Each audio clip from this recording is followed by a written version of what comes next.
ಸಂಸತ್ನಲ್ಲಿ smoke bomb ಸಿಡಿಸಿದ ಪ್ರಕರಣಕ್ಕೆ ಸಂಬಂಧಪಟ್ಟಂತೆ ದೆಹಲಿ ಪೊಲೀಸರಿಂದ ತನಿಖೆ ತೀವ್ರಗೊಳಿತ ನಡೀತಾ ಇದೆ. ಸತತ 3 ದಿನ ಮನೋರಂಜನ್ ಕುಟುಂಬಸ್ಥರನ್ನ ವಿಚಾರಣೆ ನಡೆಸಲಾಗ್ತಾ ಇದೆ.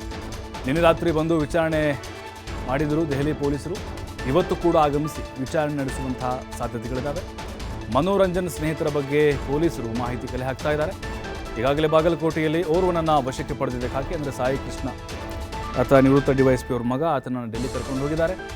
ಇನ್ನು ಆರೋಪಿ ಮನೋರಂಜನ್ ಡೈರಿಯಲ್ಲಿನ ಮಾಹಿತಿ ಆಧರಿಸಿ ಮೈಸೂರಿನಲ್ಲಿ ಈಗ ತನಿಖೆ ನಡೀತಾ ಇದೆ. ಕಳೆದ 3 ದಿನಗಳಿಂದ ನಿರಂತರವಾಗಿ ವಿಚಾರಣೆ ನಡೆಸಿದ್ರು. ಆತನ ರೂಮಲ್ಲೂ ಕೂಡ ತಲಾಶೆ ಮಾಡಿದ್ರು. ಯಾವ್ಯಾವ ಪುಸ್ತಕವನ್ನು ಓದ್ತಾ ಇದ್ದ, ಬ್ಯಾಂಕ್ ಬ್ಯಾಲೆನ್ಸು, ಟ್ರಾನ್ಸಾಕ್ಷನ್ ಎಲ್ಲವನ್ನೂ ಕೂಡ ಮಾಹಿತಿ ಕಲೆ ಹಾಕಿದ್ರು. ಅವರ ತಂದೆ ಮತ್ತು ತಾಯಿಯನ್ನು ಪ್ರತ್ಯೇಕವಾಗಿ ವಿಚಾರಣೆಗೊಳಪಡಿಸಿದ್ರು ದೆಹಲಿಯ ಪೊಲೀಸರು. ಈಗ ನಿನ್ನೆ ಕೂಡ ತನಿಖೆ ಮಾಡಿ ಹೋಗಿದ್ದಾರೆ. ಇವತ್ತು ಕೂಡ ವಿಚಾರಣೆಯನ್ನು ನಡೆಸುವಂತಹ ಸಾಧ್ಯತೆಗಳಿದ್ದಾವೆ. ಮನೋರಂಜನೆಯಿಂದಾನೆ ಈ ಒಂದು ಪ್ರಕರಣದ ಪ್ರಮುಖ ಆರೋಪಿ ಮೈಸೂರು ಮೂಲದವನು. ಮೈಸೂರಿನಲ್ಲೇ ಬೀಡು ಬಿಟ್ಟಿದ್ದಾರೆ ದೆಹಲಿ ಪೊಲೀಸರು.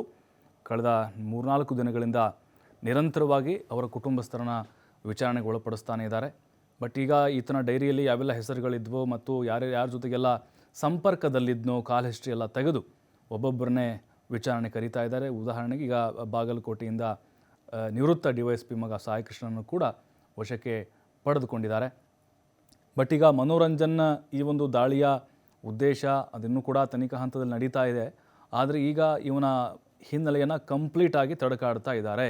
ಯಾರ ಜೊತೆಗೆಲ್ಲ ಸಂಪರ್ಕವನ್ನು ಸಾಧಿಸಿದ್ದ, ಯಾವುದಾದ್ರೂ ಸಂಘಟನೆಯೊಂದಿಗೆ ಈತ ಗುರುತಿಸ್ಕೊಂಡಿದ್ದ, ಯಾವುದಾದ್ರೂ ಹೋರಾಟಗಳಲ್ಲಿ ಭಾಗಿಯಾಗಿದ್ದ, ಎಲ್ಲ ಮಾಹಿತಿ ಕಲೆ ಹಾಕ್ತಾ ಇದ್ದಾರೆ.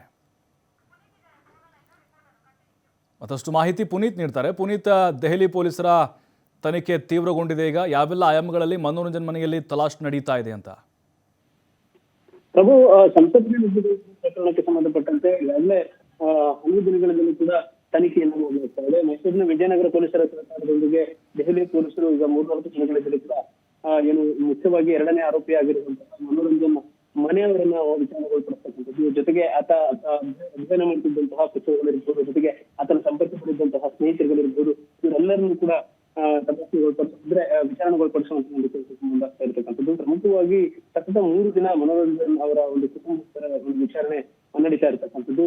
ದೆಹಲಿಯ ಪೊಲೀಸರು ನಿನ್ನೆ ರಾತ್ರಿ ಕೂಡ ವಿಚಾರಣೆ ಮಾಡುವಂತಹ ಒಂದು ಕೆಲಸವನ್ನು ಮಾಡಿದ್ದಾರೆ. ಇಂದು ಕೂಡ ಏನು ಮನೋರಂಜನ್ ಅವರ ತಂದೆ ಜಯರಾಜೇಗೌಡ ಇರ್ಬೋದು, ಶೈಲಜಾ ಅವರು ಇರ್ಬೋದು, ಜೊತೆಗೆ ಅವರ ತಂಗಿ ಏನಿದ್ದಾರೆ ಅವರೆಲ್ಲರನ್ನೂ ಕೂಡ ವಿಚಾರಣೆಗೊಳಪಡಿಸುವಂತಹ ಸಾಧ್ಯತೆ ಇರತಕ್ಕಂಥದ್ದು. ಇನ್ನು ಮುಖ್ಯವಾಗಿ ಈಗಾಗಲೇ ಬಾಗಲಕೋಟೆಯಲ್ಲಿ ಕೂಡ ಏನು ಮನೋರಂಜನ್ ಆತನ ಸ್ನೇಹಿತನನ್ನ ಪೊಲೀಸರು ವಶಕ್ಕೆ ಪಡೆದಿರತಕ್ಕಂಥದ್ದು. ಮನೋರಂಜನ್ ಮನೆಯಲ್ಲಿ ಸಿಕ್ಕಿರ್ತಕ್ಕಂಥ ಡೈರಿಯಲ್ಲಿರುವಂತಹ ಏನು ಮಾಹಿತಿಯನ್ನು ಆಧರಿಸಿ ಮೈಸೂರಿನಲ್ಲಿ ತನಿಖೆಯನ್ನ ಪೊಲೀಸರು ಮುಂದುವರಿಸಿರ್ತಕ್ಕಂಥದ್ದು. ಇನ್ನು ಮನೆಯಲ್ಲಿ ಸಿಕ್ಕಂತಹ ಡೈರಿಯಲ್ಲಿ ಕೆಲವು ಸ್ನೇಹಿತರ ಬಗ್ಗೆ ಬರೆದುಕೊಂಡಿರುವಂತಹ ಮನೋರಂಜನೆಯಿಂದ ಈತನ ಸಂಪರ್ಕದಲ್ಲಿದ್ದಂಥವರೆಲ್ಲರನ್ನೂ ಕೂಡ ಸಂಪರ್ಕಿಸುವಂತಹ ಒಂದು ಕೆಲಸವನ್ನ ಪೊಲೀಸರು ಮಾಡ್ತಾ ಇರ್ತಕ್ಕಂಥದ್ದು. ಇನ್ನು ಸದ್ಯ ದೆಹಲಿ ಹಿರಿಯ ಪೊಲೀಸ್ ಅಧಿಕಾರಿಗಳು ಕೊಡುವಂತಹ ಸೂಚನೆಯಂತೆ ವಿಶೇಷ ತಂಡ ಈಗ ಕಾರ್ಯವನ್ನು ನಿರ್ವಹಿಸ್ತಾ ಇದೆ. ಬಹಳಷ್ಟು ಏನು ಅನುಮಾನಗಳು ವ್ಯಕ್ತವಾಗುವಂತಹ ಸ್ಥಳಗಳಿರ್ಬೋದು, ಅಂದ್ರೆ ಅವರ ಖರ್ಚು ವೆಚ್ಚಕ್ಕೆ ಹಣವನ್ನು ಬಳಕೆ ಮಾಡ್ತಿದ್ದಂಥದ್ದಿರಬಹುದು, ಆ ಒಂದು ಬ್ಯಾಂಕ್ ಸ್ಟೇಟ್ಮೆಂಟ್ ಗಳನ್ನ ನೋಡ್ತಕ್ಕಂಥದ್ದಿರಬಹುದು, ಜೊತೆಗೆ ಅವರ ಡೈರಿಯಲ್ಲಿ ಸಿಕ್ಕಿರ್ತಕ್ಕಂಥ ಮಾಹಿತಿಗಳೇನಿರ್ತವೆ ಎಲ್ಲಾ ಮಾಹಿತಿಗಳನ್ನು ಕೂಡ ಆಧರಿಸಿ ಈಗ ತನಿಖೆಯನ್ನ ಚುರುಕು ಮಾಡಲಾಗಿರ್ತಕ್ಕಂಥದ್ದು. ಈಗಾಗಲೇ 4 ದಿನಗಳಲ್ಲಿ ಕೂಡ ದೆಹಲಿಯ ಪೊಲೀಸರು ಮೈಸೂರಿನಲ್ಲಿ.